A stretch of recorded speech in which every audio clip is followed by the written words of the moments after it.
After a green flag run at Chicagoland, a late race caution created some drama last week. This week, we are here at one of the lost jewels of the South, at least for NASCAR, at the North Wilkesboro Speedway in North Wilkesboro, North Carolina. Good evening, everybody. My name is Frank Marchese. Thank you very much for joining us here tonight, and alongside me, as he will be for the remainder of the season, my broadcast partner, Tony Trapasso. Tony, this is one, when you talk about classic racetracks, this is pretty much as good as it gets if you're a NASCAR fan. There is so much history in Wilkes County as far as NASCAR goes that it's scary when you think about it. The fact that they at one point decided that this track wasn't good enough for the Cup schedule, and I'm with Dale Jr. on this one. You know, this track needs to be put back on the schedule. Would certainly love to see it, and with all the changes that NASCAR has been making over the last couple of years, this is something that you never know. It could somehow find its way back onto the NASCAR schedule as we are here tonight for round number 3 of the USRA Cup Series season, the Lucas Smith Dodge 250 here at North Wilkesboro, as Thomas Ogle, I believe is, actually I think Thomas Ogle is the only car on track right now.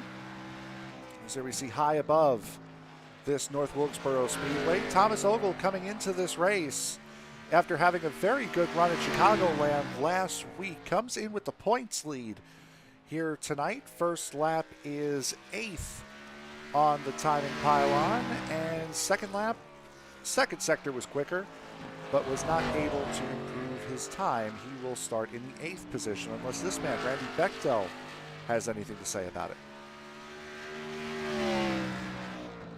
Yeah, absolutely. I mean, there's a lot of guys right now that are just chomping at the bit to try to make their way up the point standings, and with as tight as that point standings currently sits, I mean, you got a three-way tie for 5th place right now, and you take a look from 1st to 10th is separated by less than 20 points.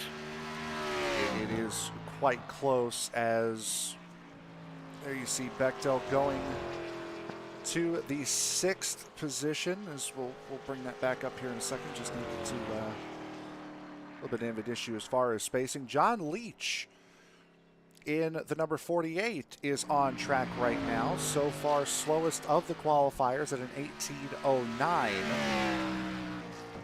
as he goes through turn 3. This is very different to your normal short track. There's a lot of play that goes into this place. As I believe qualifying has just come to an end. It has. So we will take a look now at the grid. Sorry about that. I accidentally bumped my mic button. You're all right. As we will go to the grid here for this race here tonight. There we go. That's sized properly. As it'll be Chris Brown sitting on the pole. Evan Pinta just 1/100th of a second off of his time. And looking through this, the top 8 are all within 1/100th of a second.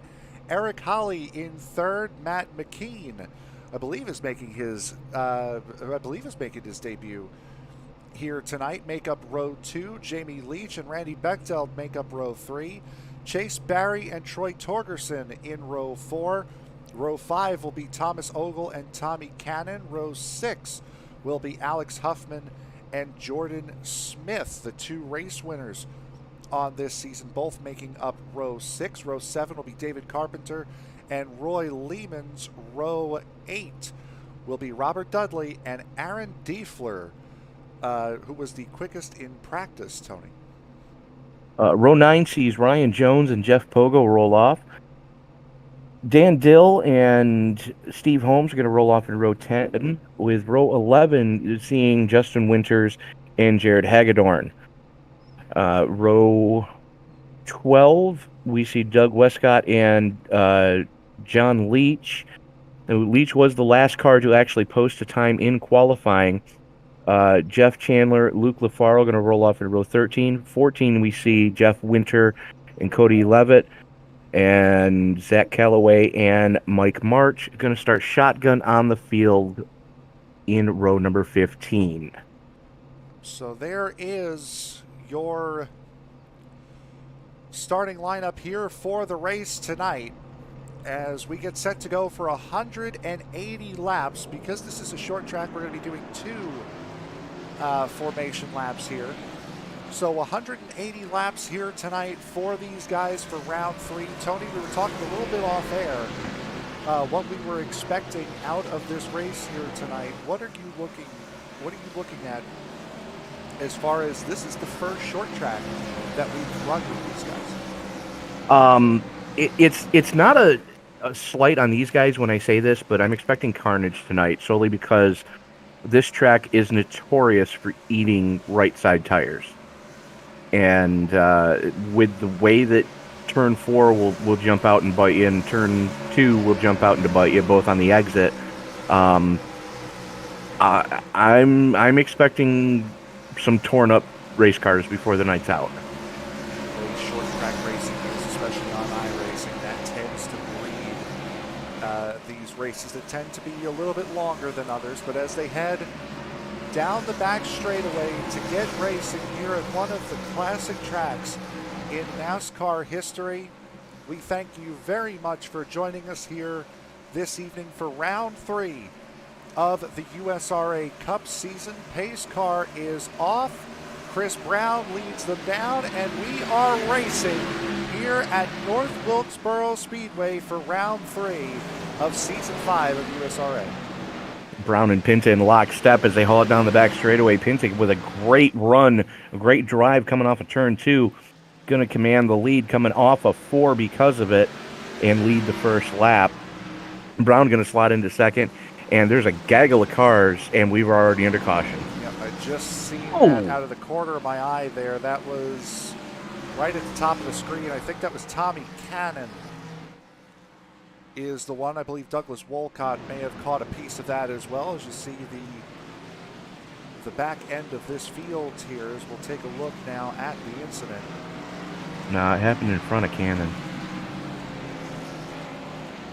Let's take a look here and see what happened. 23. Yep, there's, you see Ogle spinning off, coming out of 4, and then there was the 14. So there were 2 incidences here on this opening lap. The second one of which brought out the caution. As it was Thomas Ogle, I believe that was the 14 that went around as well. That is Matt McKeon, who started in the 4th position. So a bad start for him. And you can see also in pit road the damage number 24. Remember, he won at Michigan to start this year, missed last week's, and Jordan Smith already off to a less than desirable start here. Well, the 24 was taking evasive action to avoid the 14, just ran out of real estate, and unfortunately he's got a torn up nose on that race car now. He's going to come out just in lockstep with the 2 of Jared Hagedorn. As you can see, absolutely no front end on that number 24 here after just 4 laps here at North Wilkesboro Speedway. There is your leader, Evan Pinta, in the 16. Was solid in the early going last week at Chicagoland. Sort of fell off in the middle of the race as the pit cycles, the green flag pit cycles, started to work their way through. Looking for a little bit better result here this week. Yeah, absolutely. I mean, he's been strong whenever we've seen him, and you know, we're about to see the real trial by fire, as you know, this is the first short track we've been to, and you're really going to see who are the wheelmen and who are the wannabes. They certainly are, as field coming out of turn 2. Tony, why don't you get us going here for the start number 2? Pinta going to have the button as they haul it off into turns 3 and 4. Pace car getting ready to make that hard left turn onto pit road. He can fire anytime after the pace car clears the track. Pulls him down a little bit as they come out of turn number 4. He pulls the trigger. We are back underway. Chris Brown trying to keep pace with him, and we've got a real hot battle for third. That is between Eric Holly and Jamie Leach. There's Leach in the 13, Holly in the 8 on the inside. Holly able to roll it a little bit better on that inside lane, but we saw it going way back, a couple of months, in fact, to the Western States Truck Series race here. That outside line is going to be key as far as keeping momentum and being able to make moves on that outside lane. Because of how this track, and there it is. So we'll see what that caution is for. Don't see much of anything yet here. We'll see what this replay will show us. Nothing much. That's the 23 of Ogle. So that'll be the second incident that Ogle has been a part of here tonight. Yep, there he is. We'll rewind this back here. There's Ogle. He looked like he might have gotten a little bit of help from Hagedorn in the 2.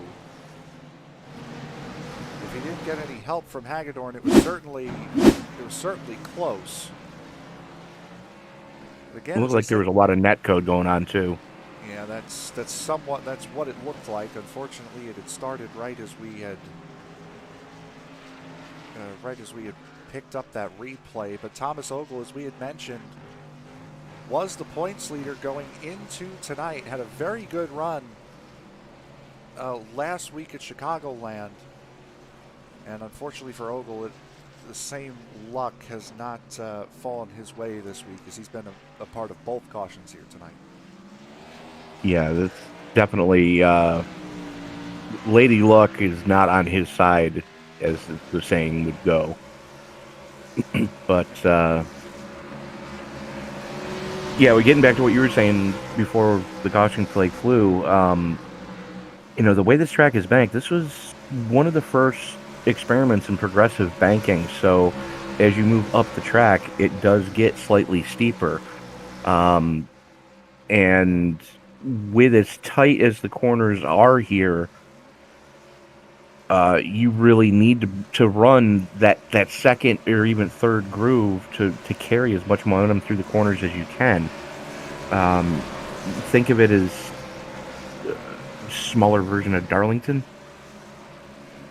Only this track's bigger.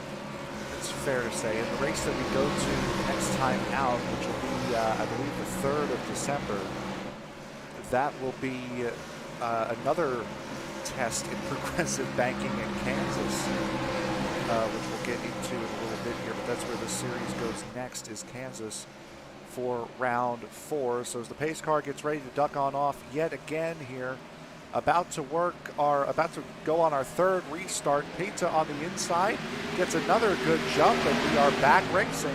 Lap 13 of 180 here at North Wilkesboro. And still that battle rages on for third right now between Leach and Holly. Leach with an advantage going into 3, finally gets the clear. Now the battle is between the 25 of Huffman and the 98 of Torgerson for 5th. There's Torgerson on the inside lane in that number 98, running in the 6th position. Last week's winner, the 25, on the outside of him, Roy Lehmans, who was incredibly dominant last week at Chicagoland, also in this mix. Lehmans running in 7th. But with the narrow confines here at North Wilkesboro, he does not have an opening to try to exploit that yet. As they're starting to get a little... Oh, there they go! Oh! What were you saying about Lehmans? Yeah.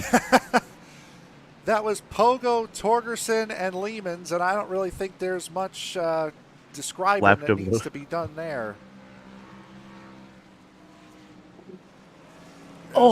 Man. That's about it. We'll take a look now at what happened to bring out our 3rd caution. You said the tight confinements here, that's kind of what happens. Oh, that was net code as well. And you can the 11 of Chase Berry's around too. Yeah, you can certainly tell that was net code as well by the way the 4 of Jeff Pogo went through the 74 on that replay. So that's, again, we've seen netcode play a major part in races all throughout these broadcasts here on ESPN. The 11 has damage, 38 has damage. I mean, this 24 is, has more damage. yeah, 24 has more damage. I mean, it's an unfortunate part of online racing is incidents that don't actually necessarily happen. And that's what we're referred to, ladies and gentlemen, when you hear us sometimes say getting caught up in someone else's dumpster fire. That's what we mean. Just unfortunate situation because you could see, even as quick as that was going on that replay, Leeman's never touched a 98 of Torgerson. That was all netcode there. And Oh, absolutely. And an unfortunate situation for both of those guys. Find themselves, this was expected to be a long night to begin with, 180 laps at North Wilkesboro. Just got even longer for some of these guys.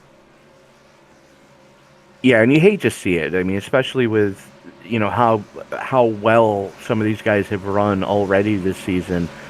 You know, you come to the wild card that is North Wilkesboro, and, you know, all bets are off as the lights go out on the Ford Mustang GT 500 pace car.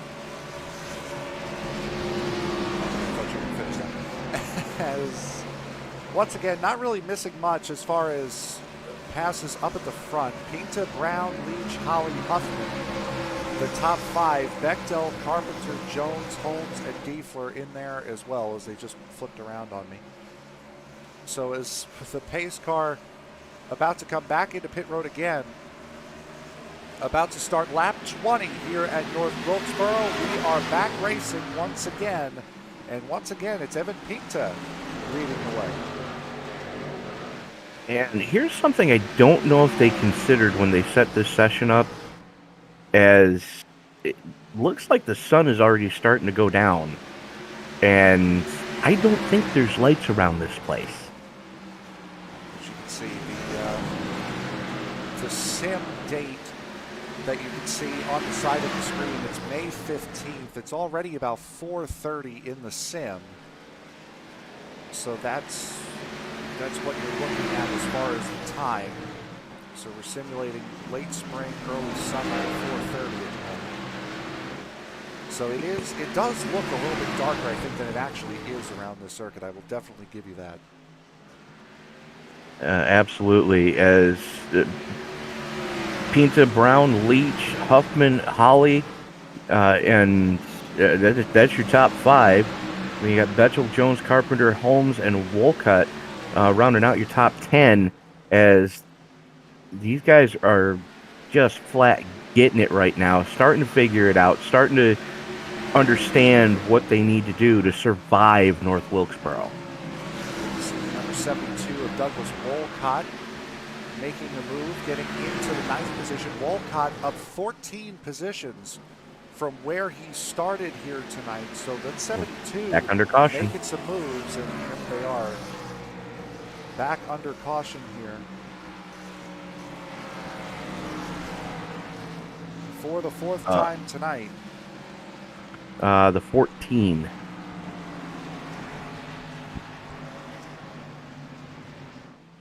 Take a look at him. That's Matt Matt McMeekin in the 14. Actually took a second to read that properly. As the 14, there you see him. Let's take a look at what happened to the 14. Coming out of turn 2. Oh, there was a wreck in front of him that he ends up getting caught up in. That's Aaron Diefler in the 41. That's the incident that brings out this caution, as we're looking now at what happened to Diefler. Saw him in the background fighting with the 33, and unfortunately that might have been another case of netcode. No, the 33 did get him. that was a chrome horn. That wasn't netcode. Well, there you go. Try to give the benefit of the doubt, and then you get a different angle, and completely changes it. Yeah, no, that was 100% move or I'm moving you. And shades of Dale Earnhardt Sr. And unfortunately for Diefler, he had elected to be moved. which is why we are under our fourth caution of the evening. There is Mr. Daniel Dill getting his lap back.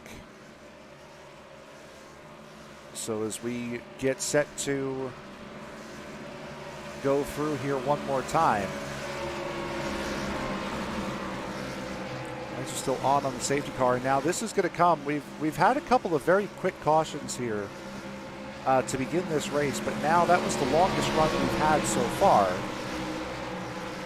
A couple of guys getting a chance to be lapped now, so that's going to lengthen these cautions out by at least 2 or 3 laps. Right. So, see the guys already somewhat starting to double up. As Pinta, Brown, Leach, Huffman, and Holly, the top 5 here for what we are expecting to be our 5th restart of the evening here. And Tony, why don't you bring them down this time? As the field works its way out of turn number 2, down the back straightaway here at lovely North Wilkesboro, located in Wilkes County, North Carolina. If you ever get a chance to visit, I would highly suggest doing so. Beautiful country. Evan Pizza going to have the button one more time. He's got Chris Brown to his outside, Jamie Leach right behind him as the pace car makes that hard left turn onto pit road. Pinta pulls the trigger. We're back underway as Huffman, looks like he gave Brown a little bit of a shove there, tried to get him going. And Brown has a good run coming off of 2. Saw that outside line also lagging off a little bit. There's the 25 of Alex Huffman, as you mentioned before, getting around Jamie Leach. That would be for the 3rd position. So last week's winner, the number 25 of Huffman, already making a move up towards the front. And speaking of making moves, David Carpenter working on the 33 right now. That is for the 8th position with Jeff Chandler. Don't look now, but here comes the 72 of Wolcott as well, trying to make some headway as these guys they're playing nice right now. But just remember, we're only on lap 32 of 180, and they only have 5 total sets of tires to get them through this piece. That's certainly going to play into strategy as we're watching the 71 here. This is David Carpenter on the inside line, and as we mentioned earlier, that quote-unquote progressive banking around here is certainly hindering him a little bit, as now the 48 of Jonathan Leach has gotten past him on the outside. Also Justin Winters in the 52, he's looking for a run on the outside of that 71, and he's going to get it. Absolutely, as it may have gone a little too hard, a little too soon, as in front of him there is a just dog pile of cars right now. Wolcott, Chandler, Leach, and Winters all just slugging it out right now, trying to make some headway in the mid-pack. Yep, and that's Randy Bechtel leading this group, trying to get around Jamie Leach in the 13 on that inside lane. Eric Holly on the outside by himself, as Bechtel actually makes that pass stick going into turn 1 on the inside lane. Just ahead of them, that's Alex Huffman and Chris Brown battling for the 2nd position. Brown has that preferred lane, but it looks like the 25 might have a little bit more speed. Has a little bit more speed, but now mind you, remember, we heard Randy Bechtel say last week he loves short track racing. Yep. So he's kind of biding his time right now, hanging near the front, so when it comes time to go, he can go. But right now, Evan Pinta has just flat checked out. Yeah, he has. He's got a 1.6 second lead as David Carpenter, we're seeing him on screen right now. That is the number 91 of Ryan Jones on the outside of him. That 71 has really started to fall back. This is now a battle for the 12th position, which Jones takes over, and Ryan Jones goes right to the inside, not wasting any time on the 20 of Luke LaFaro. He wants to start making his way up through the field and doesn't care which line he's in. Well, we see a little bit of damage on the rear of Jones's 91. Got bumper tagged a little bit, trying to avoid some of those earlier melees. as he works to the inside of Jonathan Leach now, and takes one more spot away. Now sets his sights on the 72 of Wolcott, and Wolcott and Chandler have just been on a charge, as has Leach, 25th, 23rd, and 24th starting positions, already in the top 10. And Jeff Chandler up 18 positions from his original starting spot. Douglas Wolcott up now 14 as he loses a spot to Ryan Jones, which you saw side-by-side battle up at the front of this group now, as this is just helping Evan Pinta as the 1 and the 25 continue to run side-by-side. This for the second position. The 25 looks like he's going to have that move, but the 1 has the grip on the outside lane. However, raw horsepower gets the 25 of Huffman around the 1 of Chris Brown. Not cleared of them yet, and finally gets the clear coming off the 2. That 52. It was in the back there. You might have just caught that at the very top of the screen. We'll try to go back to it here. Yeah, that definitely is not going to help Justin Winter's case. We'll see when we go back to this incident here. They're coming off of 4 now. Into here, just a little, pushing closer and closer to LaFaro. The 14 gets around on the inside completely. LaFaro. And Leach goes around. Looking back now, live pictures. Jonathan Leach, there he is in the 48. Caution out for the 5th time tonight. And boy, that was a nice little run that we had there. Unfortunately, it's Jonathan Leach that's going to bring out this caution. Yeah, and I mean, that was one of those just racing deals. You know, he and the 20 were in lockstep, and Luke LaFaro threw it into the corner. Leach bounced it off the wall and just came down into LaFaro. That was certainly what happened. The 48 bouncing off of that outside wall and back into the 20. That will put us under our 5th caution of the evening, and we have a nice little run of pit stops here as out comes Daniel Dill in the 81. Take a look. There we are. And unfortunately, you know, David Carpenter just, you know, got taught a basic lesson in fluid dynamics that, you know, soft sheet metal that makes up the body of these cars has very little effect on concrete. However, going the other way, concrete has a real big effect on sheet metal. It's only physics. Well, yeah, basically. So, Evan Pinta, who has walked away with this race up to this point, is back up in the lead after this pit cycle here. Again, these guys have 4 sets of tires that they could change onto. All of these guys now pretty much taking their first set, as a couple of guys, it looks like the 81 and the 41 are going to get a chance to get a wave around here. Which is good for them that they're getting their laps back. However, not so lucky that they had to be put in that position in the first place. Dill, we saw him pass through pit road, didn't make a stop, but he passed through it. And the 41 of Aaron Diefler. Diefler was the quickest car overall in practice.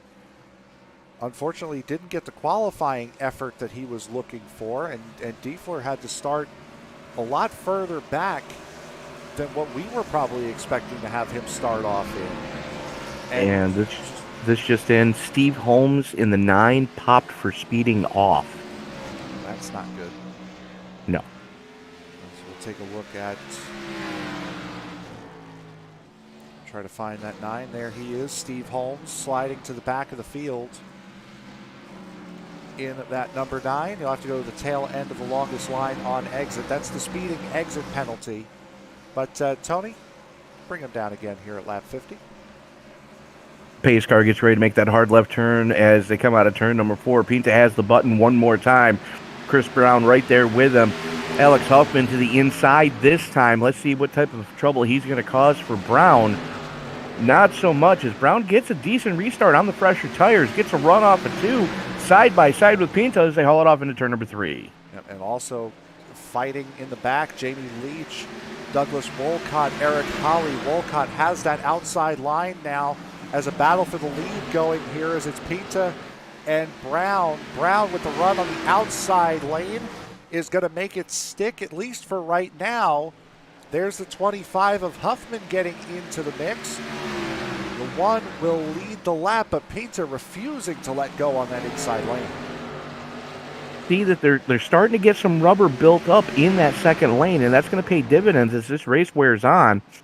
As the 25 trying to make some headway now, Brown slips up going into 3, and he's going to lose a spot coming off of 4. Yeah, Brown, that's what we talk about with attack turning into defense. And unfortunately, Brown unable to hold on. Now he's got Randy Bechtel in the 29 battling with him. We're going on board now. This is with Ryan Jones in the number 91, watching the 29 and the 1 battle. And you can see just how close these guys are as they race around here at, 120 miles an hour? They're roughly that speed hauling it off into the corners. 125 actually for Jones that last time before he had to jump on the binders hauling off into turn number 1. Still on board with Ryan Jones as the guys in front of them get settled in. Outside of him now is Jamie Leach in the 13. Leach spent a lot of time in the top 3 during that last run before Huffman was able to get up and around to him, trying to get back to it. Gets back into the top 5 now with that pass on Ryan Jones as Wolcott sends Jones, but what a save between the 2 of them.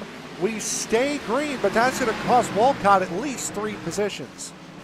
It cost Jones a couple of positions too, as Eric Holly was able to get by him as Jones was trying to reel in that house car 91. As following Wolcott right now through 3 and 4 has LaFaro under him. LaFaro, this is a battle for the 9th position as Luke LaFaro trying to keep it on that inside lane. Got a little tight on the exit of turn 2, and Wolcott with the momentum on the outside, and LaFaro gets a little wild on the inside lane going into 3, and it's going to stack the field up behind him. As right now the battle rages on between Torgerson and Callaway. Those guys just throwing bombs at each other, and right behind them, that is the lap car that is the 38. He's on the lead lap of. Oh no, sorry, the 33 at Chandler. Yep, Jeff Chandler is not on the lead lap at the back end, well, on the outside of the 38 of Leave It. Let's leave it with a little bit of a connection issue there. That sort of cycles himself out. But now Evan Pinto has caught on to the back of the field, lap traffic. He has Diefler on his outside getting lapped. This is exactly what Huffman was hoping for, to try to be able to make a move back up towards the 16, who looks invincible tonight. Pinto definitely has his A game on right now as he takes that beautifully prepared peak antifreeze number 16 into the lap traffic. And he's got a lot of torn up race cars he's trying to get by right now, and the 30 not making it easy for him. That was the 24 we saw getting a little wild, now letting him go off of the corner. And it's not necessarily how you catch these lap cars, it's where you catch them. And if you catch these guys coming off the corner when they're trying to stay away, just the same way Bechtel just did with the 30 and 24, that could really put you backwards. Absolutely. The traffic that Pinto is in right now has allowed Huffman to eat a full second out of its lead.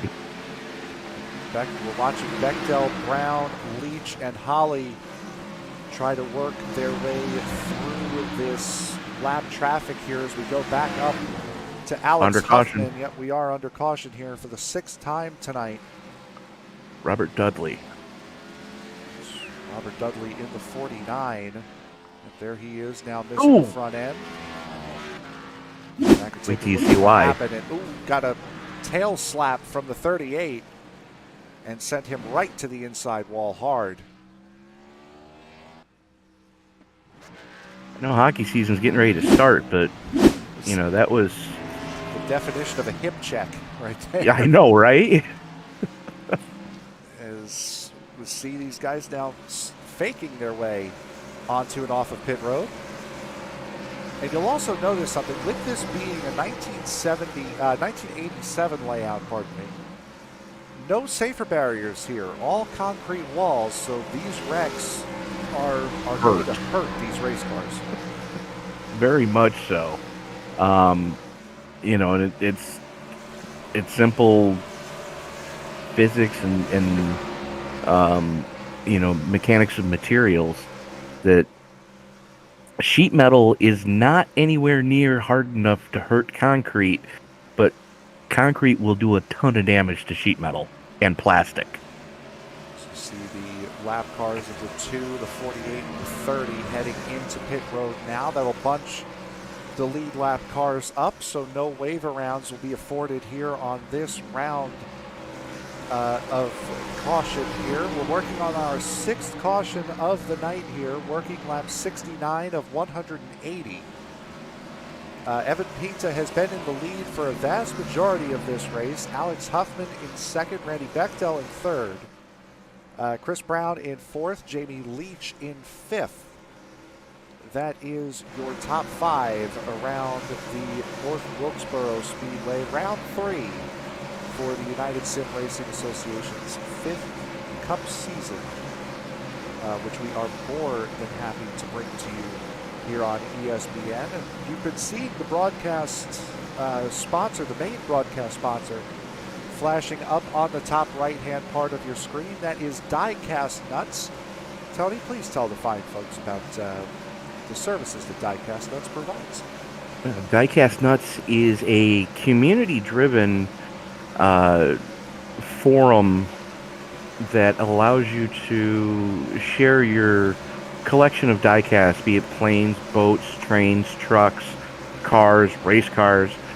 It doesn't matter. If it's anything that has to do with Diecast Nuts lets you share your collection with the world. And you can also buy, sell, and trade there. As a matter of fact, with the holidays coming, you can check out their shop area for some their limited run garage signs. So if you have a gearhead in your life, especially if they're a Mopar fan, some very sharp looking garage signs there, but they also have a lot of limited run diecast available in the shop area as well. So you can find them at their website, diecastnuts.com. That's diecastnuts with a Z. .com. You can also find them on their Facebook page. That's where the shop is located, as we are now back underway. Working on lap 73 now is the 29, getting under Chris Brown. Brown trying to take that 3rd position away from the 29, has the line to do it. There's the 8 of Eric Holly as well. He's been hovering around this top 5 as well. Haven't seen too much of Eric Holly, the head admin for this series, and he's done a fantastic job here tonight in that top 5 consistently. He has been nice and quiet, and that's really what you got to be. You have to drive heads up and make sure that you've got a race car to be around at the end. And Holly is showing that he's got some ponies under the hood of that number 8 tonight. Looking out the back of that number 8, and boy, it is quite a nice view out the back to see this incredibly legendary track from this angle. Boy, it is something to behold here. Very much so. A lot of history at this track. And just a quick update, Chase Berry, Jeff Pogo, and Jordan Smith have all put them on the hauler, and Roy Lehmans is actually back out onto the track now, only 35 laps down. So he's going to make up some spots on Pogo in the points. Not really surprised to see that Pogo is called it a night after how hard a hit that he took. Jordan Smith, again, the winner in Michigan, to open up the season, had a bad night right from the word go, as there's a battle brewing right here in the middle of this field. That is the 52 of Justin Winters leading an absolute gaggle of cars. As Wolcott in the middle in the 72 had a major moment. Everyone gets around him, though. Absolutely. If you're Roy Lehmans right now, who is in that gaggle of cars, you got to be just closing your eyes and praying as you see cars going sideways in front of you like that. That was Matt McMeekin there in the 14,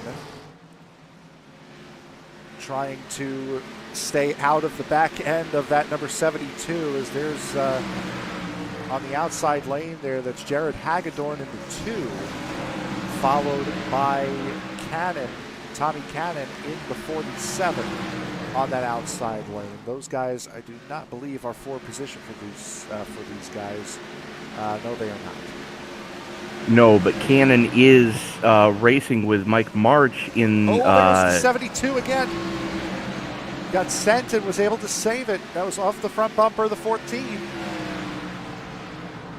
So the 71 of Carpenter and the 47 of Cannon, that's for your lucky dog position right now, as Cannon has it and Carpenter wants it. There is Carpenter in the 71. Tommy Cannon going into 3. There is Cannon. Jeff Chandler also 1 lap down to these guys. And once again, up at the front of this field here, Evan Pinta has just flat out gotten up and left the rest of this field, as his connection problem is still plaguing the broadcast at least, which is why we've kind of avoided showing him tonight. Forget about the fact that he's just well off in his own world up at the front there. There's connection issues keeping us from showing Pinta as much as we want to. But Pinta has really not put a foot wrong here, at least in the first half of this race.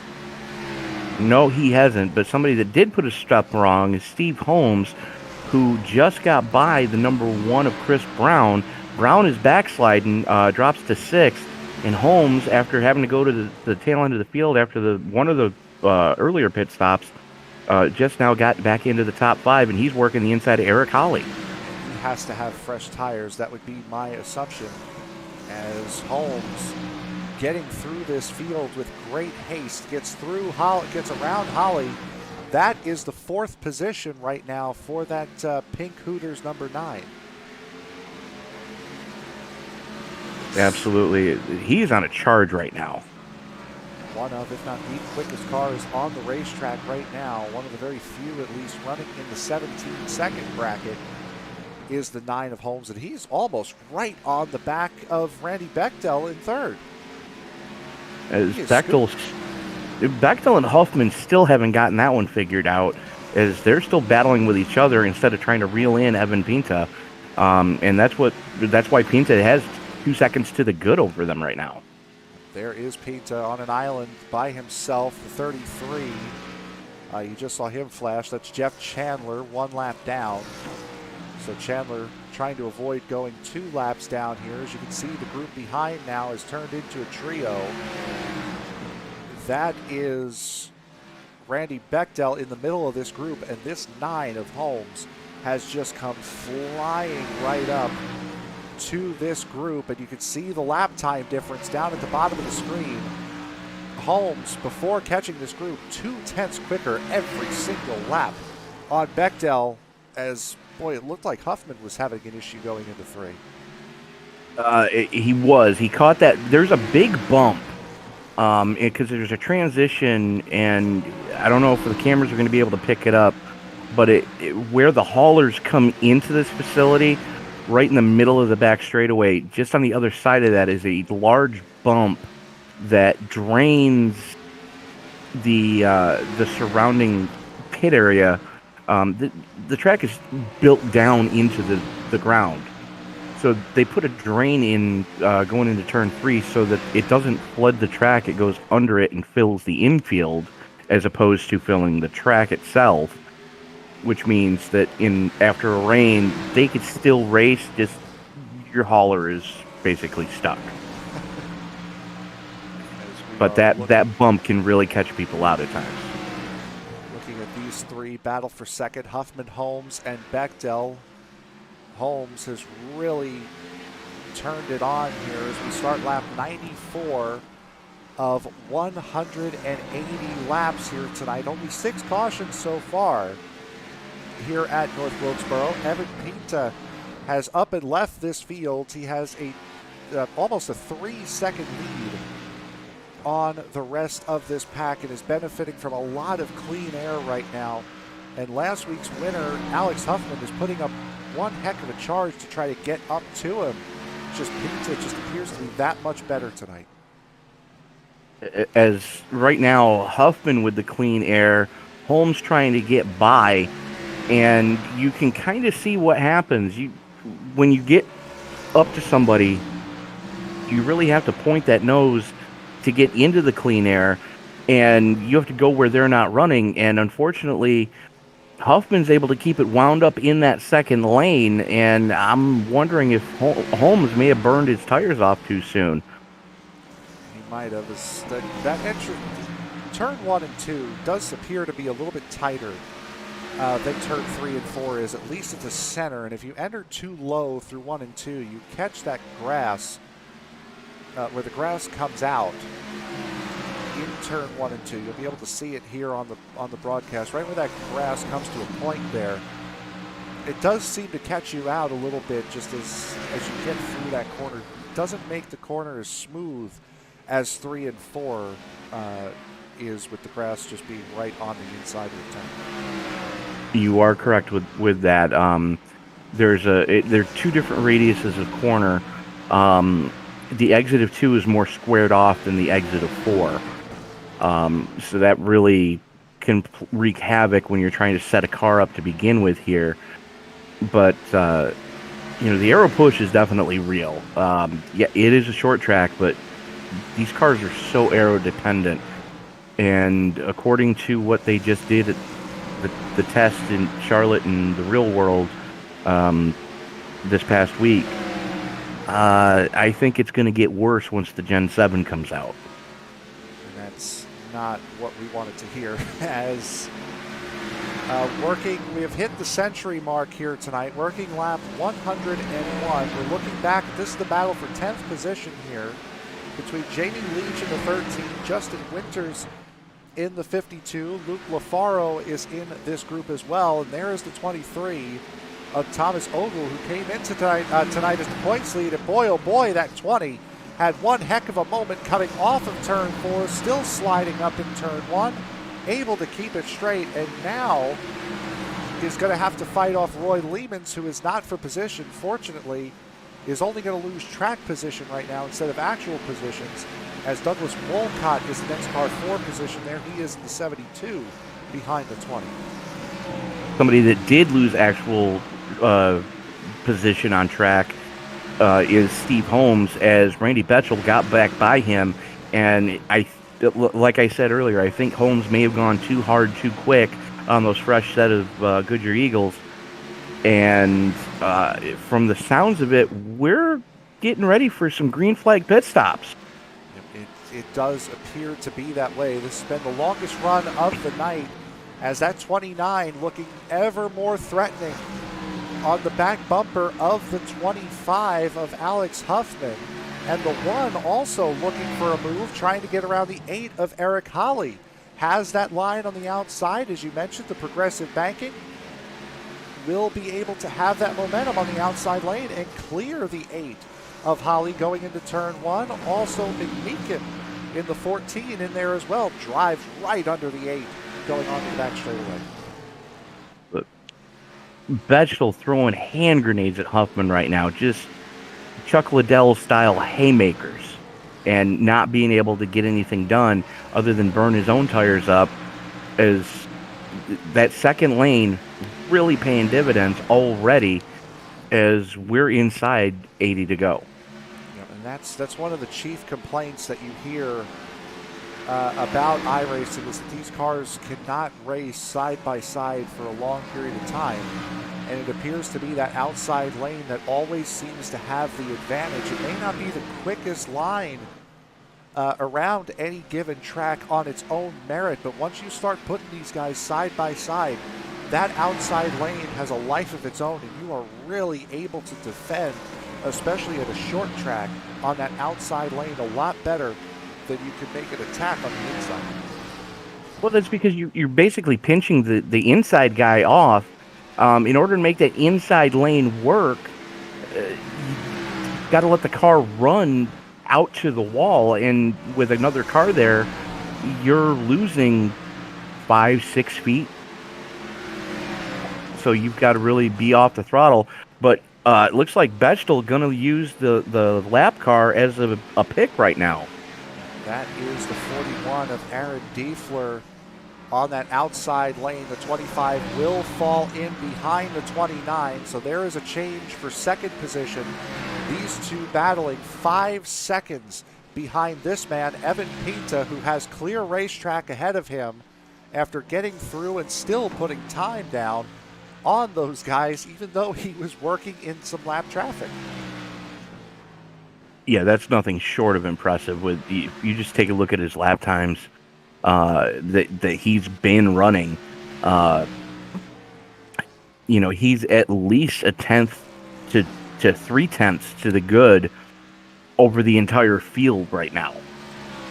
In about as much clean air as you could possibly ask for. However, these guys are not in clean air. As you can see, Holmes getting picked by the 48. That allows the 1 right up to the back end of the 9. The 9 now coming under fire from the 1, the 14, and the 8 as they head into turn 1. Boy, it wasn't that long ago where we were talking about him making a charge up towards the front. Boy, that's changed.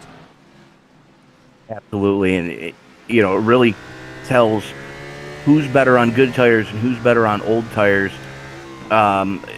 We've seen Randy Bechtel a lot better on old tires, and it looks to be the same way for Brown, McKean, and Holly. As you can see just a difference in lines as we look off the back end of that number 9, who now has the benefit of clean air, while the guys behind him do not. And you just mentioned Randy Bechtel. He has been set free after getting around the 25. He is actually making up ground on the 16 of Pinta as we go on through this run, working lap 117 of 180. That 29 is on a mission up towards the front. He's got a long way to go, and he's running out of time to get there. As with the clean air, or cleaner air, he's just picking him up and laying him down, as he was 2 full tenths quicker than Pinta that last lap. See that time ticking down, and you can see on your screen right now, there's the 1 of Chris Brown getting around the 9 of Stephen Holmes, and now McKeegan in the 14, putting the 9 under heavy duress. On that inside lane is the 14. And McKeegan looking to get into that top 5. He has had a very quick car on these older tires, trying to stay out of the back end of the 9 as well. Don't forget about the 8. Eric Holly is right there behind him. Absolutely. McKeegan in the U.S. Navy number 14, working diligently on the outside, or on the inside of Holmes right now. Gonna kind of regroup and try to get another run at him. He's got to be careful though, because Eric Holly has been on a tear as of late. Yeah, Holly has been running some very quick lap times as these two continue to battle side by side. This is helping this man, the number 91, if he can get past Aaron Diefler. The 91 of Ryan Jones, who we were talking about earlier, being up towards the front. He has been on a mission back up towards the top 5.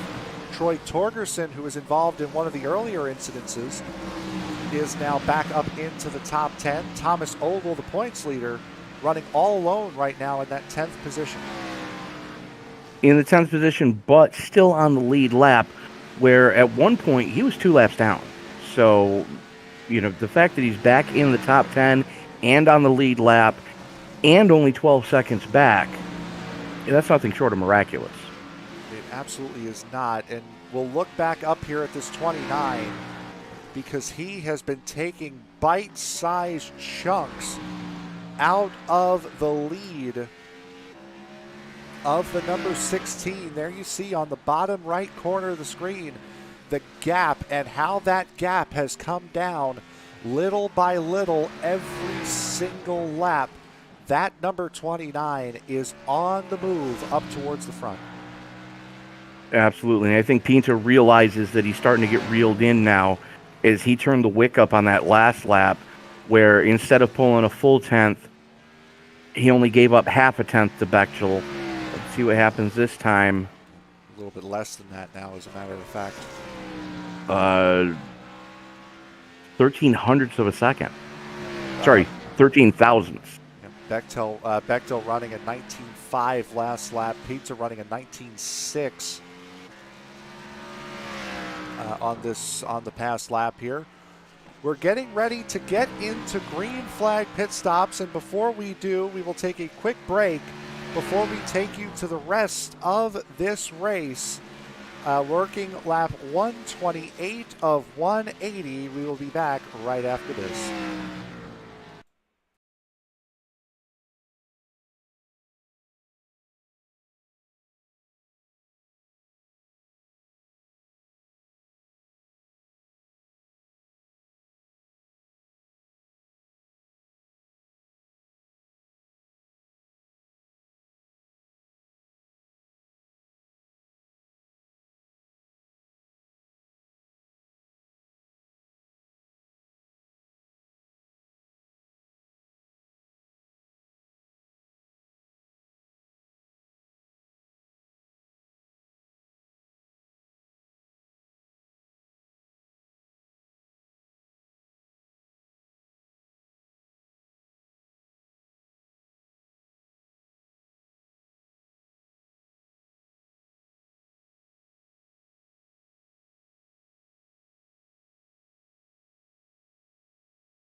You are watching round number 3 of the USRA Cup Series, the Lucas Smith Dodge 250 here at North Wilkesboro Speedway. Evan Pinta has had one heck of a lead, has had one heck of a night. There we go, there goes the 20. That is LaFaro, that was right in front of the race lead. Now caution just does come out. As boy, oh boy, that's what happens once you get into a gaggle of cars that want to stay on the lead lap. And I think Evan Pinta just put his heart in his throat, holding his breath for that one, because that DoorDash number 20 could have ended his night. Yeah, let's take a look now at what happened there. It's Luke LaFaro in the 20. You can see the 16, the leader, on the inside lane, fighting with the 13. 13 just pushes up the track, gets the 20 in the corner, and those three who were fighting to stay on the lead lap are now no longer there. as pit stops are a-coming. Well, some of them aren't there any longer. The 13 of Jamie Leach being given the lucky dog, even though there was contact. I stopped trying to figure out the lucky dog program here. As the 16, as you would expect, gets out well ahead of everybody else. There's Bechtel in the 29 leaving. The 1, 8, 14 make up some spots. The 9, who we saw under brake, falling well back on pit road there as well. So we're setting up. We've got, 42 laps to go here tonight. And that was about a 60, 70 lap green flag run that we just had. This could be the last time we see these guys in pit road tonight. Provided there's not another caution, yeah.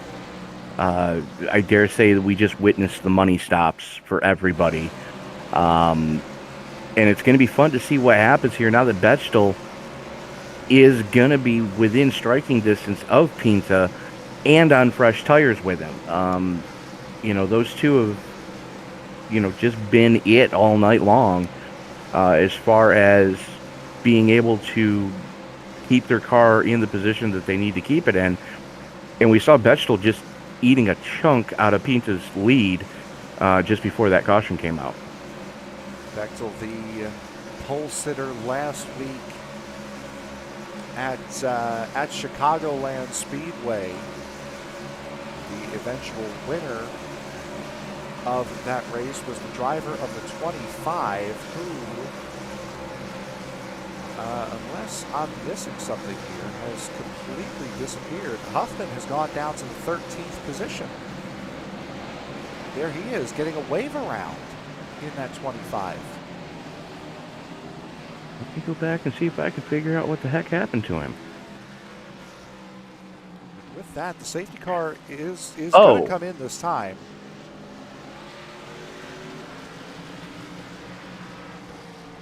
I heard an O, which means you found something.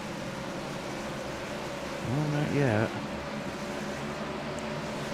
So while Tony tries to figure out what happened there, the safety car is off. There goes the 16 of Pinta one more time. We are back racing after the 7th caution of the evening, and Brown is not letting the 29 of Bechtel get away. He saw what happened last time that happened. He's trying to avoid that at all costs. Absolutely.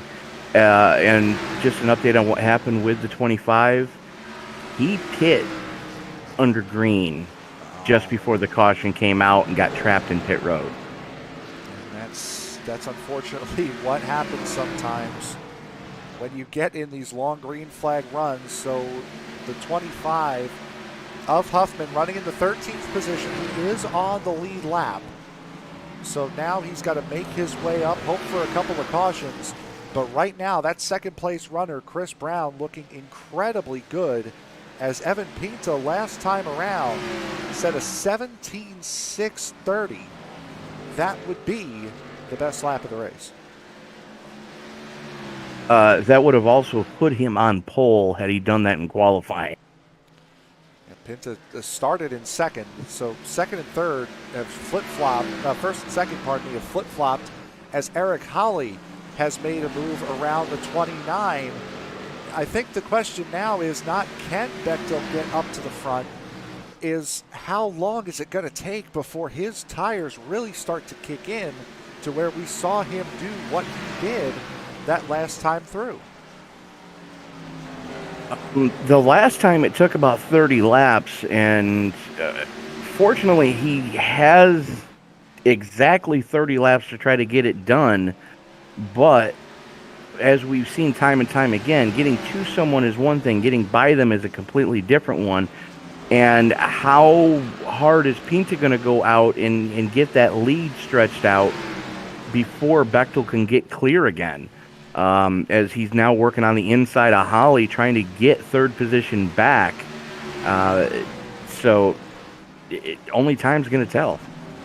By the time Bechtel got clear of the 25 of Huffman, Pinta had gotten out to a 6-second lead before Bechtel was able to cut it down to just over 2 seconds before the caution flag came out.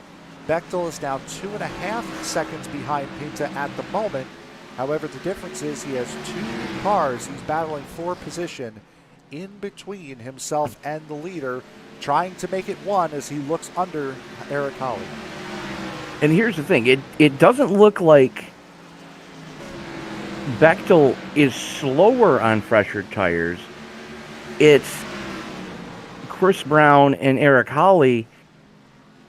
Their cars handle much better on fresher tires, and they're able to just go. So when you wear the goodie off, Bechtel has more, so he doesn't have the fall off in lap times that the other guys do. Because I'm looking at his lap times right now, and he's putting up what he was putting up when he was reeling in Pinta. There's the lap car of Jared Hagedorn that they were getting around in the 2 there. We head back to the middle of the field. This is the 9 of Stephen Holmes. This is the back end of the top 10. There's Daniel Dill. We haven't spoken about him much. Finished on the podium at the season opening race at Michigan.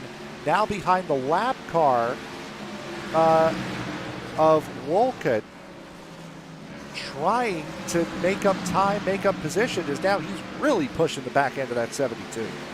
Yeah, and that just cost him a ton of time, and he's got to be real careful because LaFaro's got nothing to lose, and the 25 of Huffman is lurking there in the background. The cause of the last caution there, Luke LaFaro behind him, 1 lap down.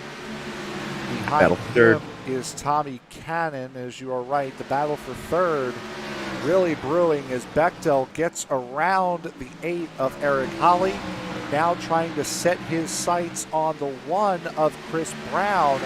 Bechtel 3.2 seconds behind Pinta. Pinta 3 seconds now ahead of the 1 of Brown. And Brown looks like he's starting to fall off a little bit and starting to fade. He cranked off a couple of 17s. Now his last lap was an 18.9, and he's got clean air in front of him. And that's what Randy Bechtel's going to do. Took a way wide line, did the 1 going into 3. That opened the door wide open for the 29 of Bechtel. Now he's on the hunt, trying to get to Pinta. Has about the same amount of time he had on that last run to catch up to him. Only half the distance to catch him, though. Half the distance to catch him as we close in on 20 to go. You got to wonder what's about to happen because Bechtel is hungry, especially after what happened last week. And there's the 14 of Matt McKeegan sitting there battling the 8 of Holly. Troy Torgerson as well finished second in the season opener at Michigan. Sitting there in the 6th position is the 98. Thomas Ogle there as well, as this is turning into a 5-car battle here for the 3rd position. In the meantime, though, Bechtel is starting to check out and starting to reel Pinta in as Brown now has his rearview mirror filled with a gaggle of cars. And you got to wonder if it's only a matter of time as McMeekin, Torgerson, and Ogle all slugging it out with each other. And Ogle, I'm nothing short of shocked at the climb that Ogle has had to get back into the top 10.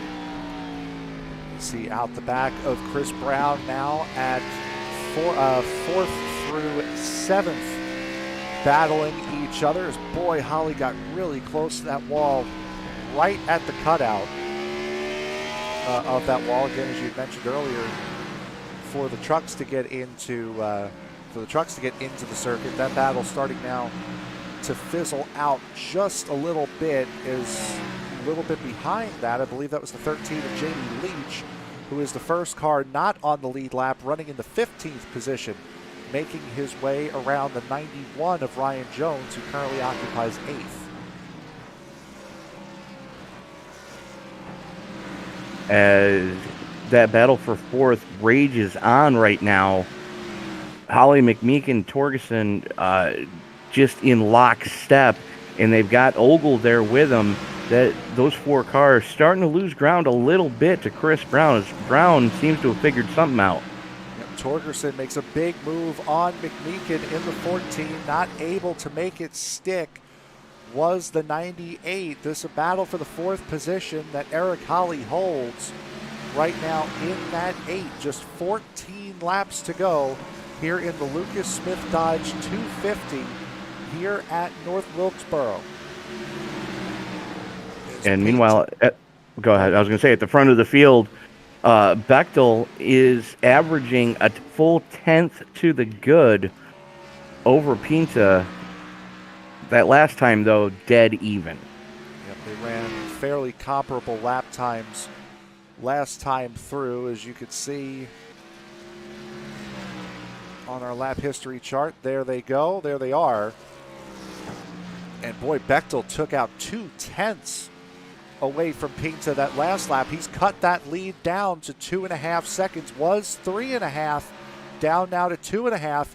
The question is he catching up enough with 11 laps to go to get to the back of Pinta and leave himself some time to make a move? He's got to hope for lap traffic to help him a ton.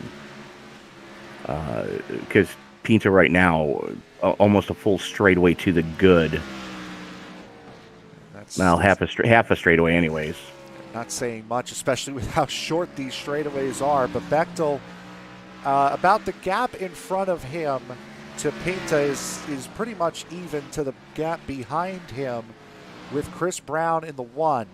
Brown has been able to pull a second out on this battle that you're seeing right now, which is Holly, McMeekin, Torgerson, and Ogle. These 4 have been battling nonstop here lately for the 4th position with only 9 laps to go. We've seen it earlier in the race. The Chrome Horn could become a special here later on. And don't think that we're done seeing caution flags, especially with how tight these guys are running. Torgerson, big move coming off of 4.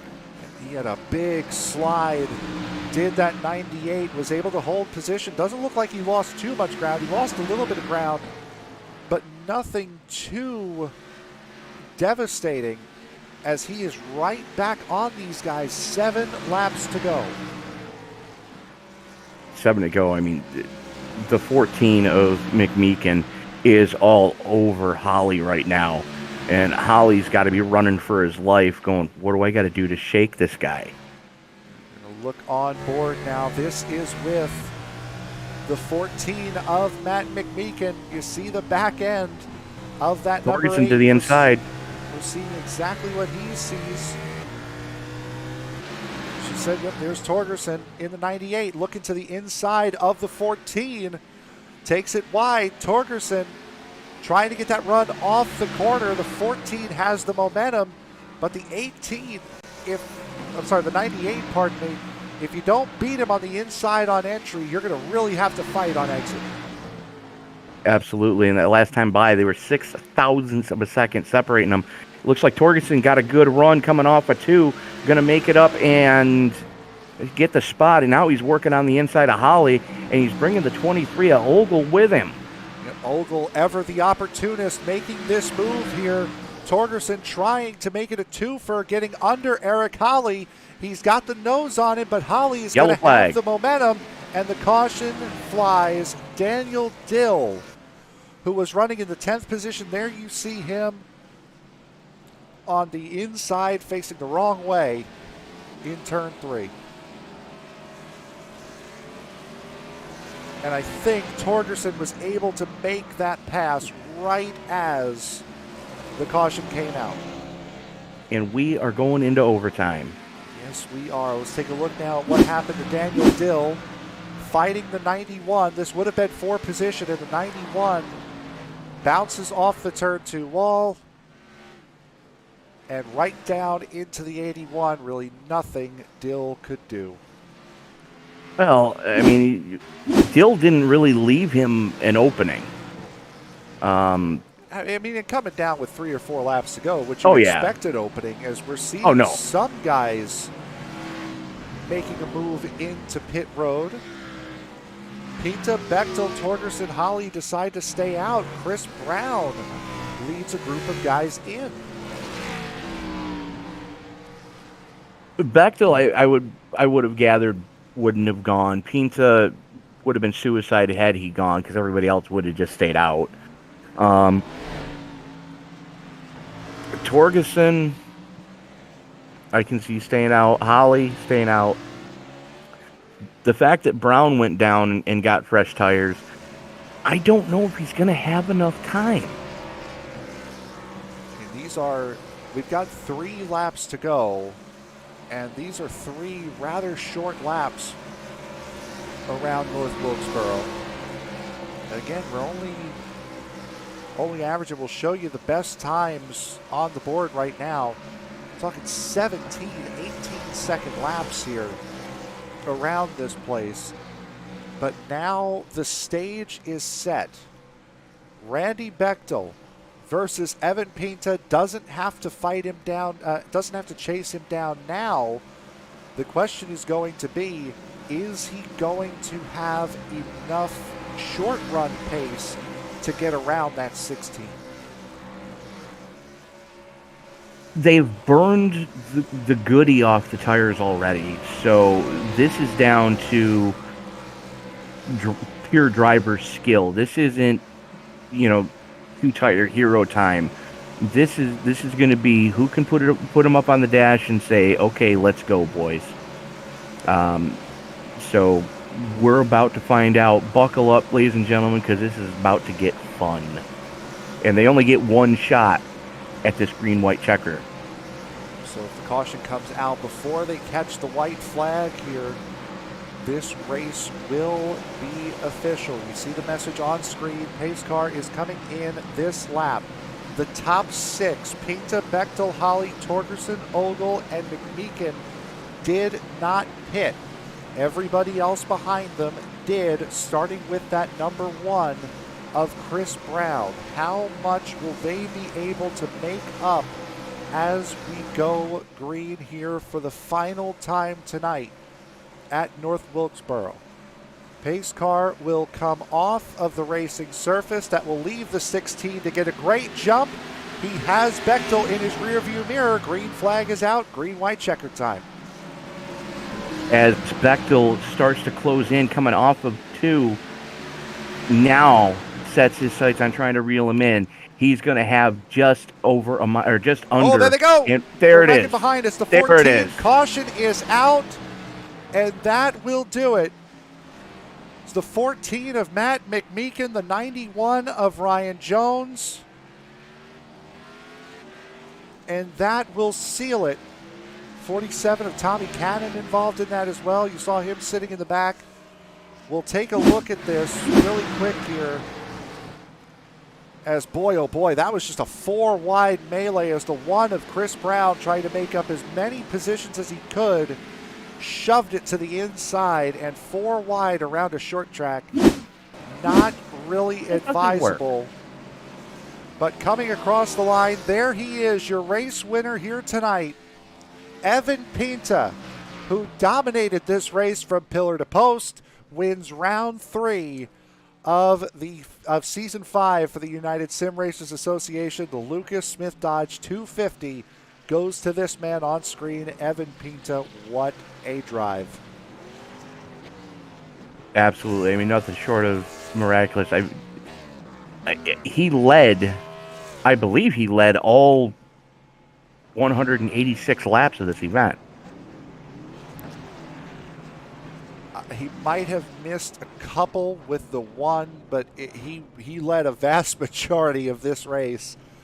That is for certain, and we will try to get the driver of the 16 in the booth with us here right now for post-race interviews. Everybody except he is in the Discord. Yep, so we're waiting Oh, he's not even in the Discord period? No, sir. Okay, so unless Pinta gets into the Discord right now, we're most likely, unfortunately, not going to be able to get a word in. There he is. Oh, there we go. All right, so we got him. All right, so Tony, you have the race winner, Evan Pinta, with you right now.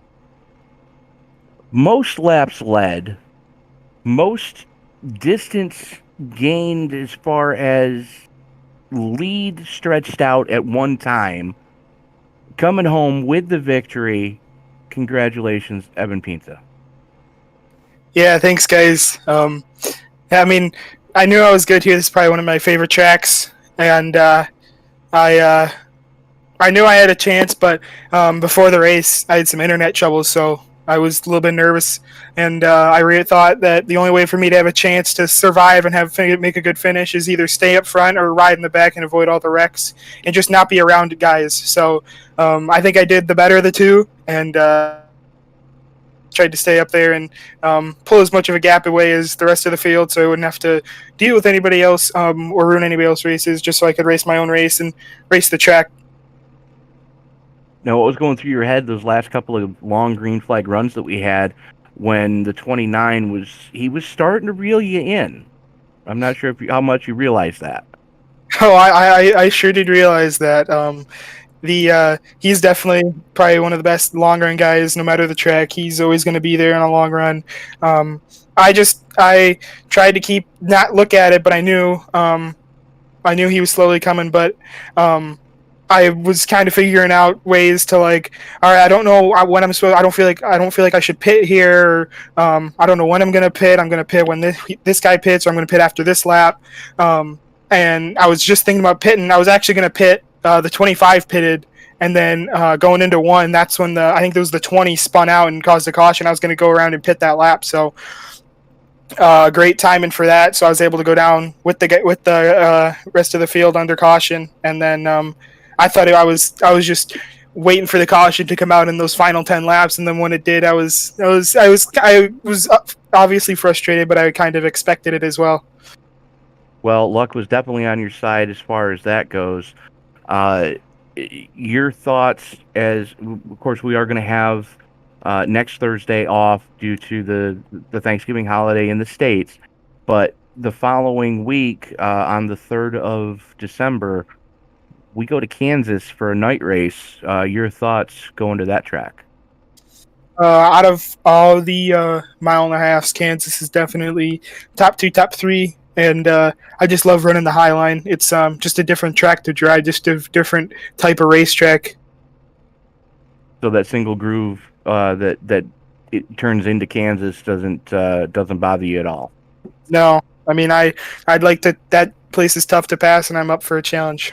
All right. Well, Evan, again, congratulations on the win tonight. Anybody you want to thank before we let you go? Automatic handling, Fanic Robotics, my dad, my mom, my uncle, my aunt, everybody. Happy Thanksgiving. I know we're going to be off next week. I hope we all have a Thanksgiving, whatever way you have it. Just everybody have a good Thanksgiving. And happy Thanksgiving to you and your family, and best of luck in Kansas in 2 weeks. Thank you. All right, so that was your race winner, Evan Pinta, who pretty much led from pillar to post. The guy that was closest to him all night long joins me now. That is second place finisher Randy Bechtel. That is how you pronounce your last name, yes? We probably should have asked you this in week 1. That's pretty close. Bechtel. Look close. Bechtel, okay. Mm-hmm. Boy, you had one heck of a long run car tonight. Did you think that if this race would have somehow stayed green, that you would have had that 16? I think I would have got there, but getting around somebody is a little bit harder. How difficult was it to pass tonight? We saw the outside line seemed to be the preferred line, at least to defend. But you were making a lot of moves on the inside lane. What was it like to try to get around here? It was pretty rough. You try to get that right angle going into the turn to get a good run, try to beat him off, and got me up to second, so I did pretty good, I think. Do you think you may have had a chance for Pinto come that green white checkered if the caution hadn't come out? I would have had to drive it into turn one on the last lap pretty hard, probably, to get beside him. I thought I was going to get beside him on the restart, but it was just right behind him. We've been close. Certainly would have been. Going into 2 weeks' time, Kansas Speedway, what are your thoughts about getting back to a bigger 1.5 miles at Kansas in 2 weeks? I think it'll be interesting. It's one of those tracks where you run the outside lane, and for me, I've never been a real big fan of it, so I'm not sure how I'm gonna end up there. So I guess we'll see. Anyone you want to give a shout out to before we let you go and celebrate? My teammates Aaron Daffler and Chase Berry, they had some pretty bad luck early in the race, so sucks for them. And USR gave putting the race on, and you guys were broadcasting. Well, we thank you very much for that. There is your second place finisher, Randy Bechtel. Congratulations, bud. Thank you. Right, so that was Randy Bechtel, second place finisher, and now Tony is with Eric Holly, our third place finisher tonight. According to the box score, Eric Holly didn't really do anything tonight. However, those of us that watched this race watched one hell of a show that you put on with Chris Brown, Tom Ogle, and Troy Torgerson all night long. Congratulations on the podium finish, Eric Holly. Thank you. I appreciate that. Yeah, those guys raced clean all night long, so I really appreciate that. And Troy and I had a pretty good battle there at the end, and Matt McMeekin there maybe about 10 or 15 laps ago too. Is some really good racing out there. Absolutely, and you were kind of mired in the mid pack most of the night, but just you made some amazing moves during that long green flag run that we saw. Talk us through how difficult it was to pass here tonight. Extremely, especially when you start factoring in a lot of that lap traffic. General short track stuff. You just got to pick your points and try to keep the nose clean and keep it out of the wall. All right. Well, changing gears a little bit, we go from a short track back to the 1.5 miles. As in 2 weeks' time, we go to what generally is referred to by drivers as the one groove wonder that is Kansas Speedway. Your thoughts having to run that high line in 2 weeks? I love it. The higher the better. Kansas is one of my favorite tracks. I wish it was a little racier and there were a couple different grooves, but I love running that high line, and I'm really looking forward to it. All right. Well, Eric, let me wish you and your family a happy Thanksgiving since we're going to be off next week. Is there anybody you want to thank before we let you go? Yeah, I really just want to thank everybody in the league. Jeff and I put this stuff together for them. I hopefully they enjoy showing up every week, and got to thank my girlfriend. She's extremely patient and allowing me to do this every Thursday and not complaining about it too much. Thanks, dear. And you guys, ESPN coming on board this year has done a phenomenal job. We're really happy to have you guys here and looking forward to a long future. Well, we're happy to be here, and you guys did put on one hell of a show. I mean, there's a little couple missteps at the beginning, but we had what we figure, Frank? It was about a 70 lap green flag run that we had there in the middle of the race. Thereabout. So that's impressive. A relatively new group of guys. I'd say about half the field is our new drivers to this league, and the other half have been here pretty much since day one.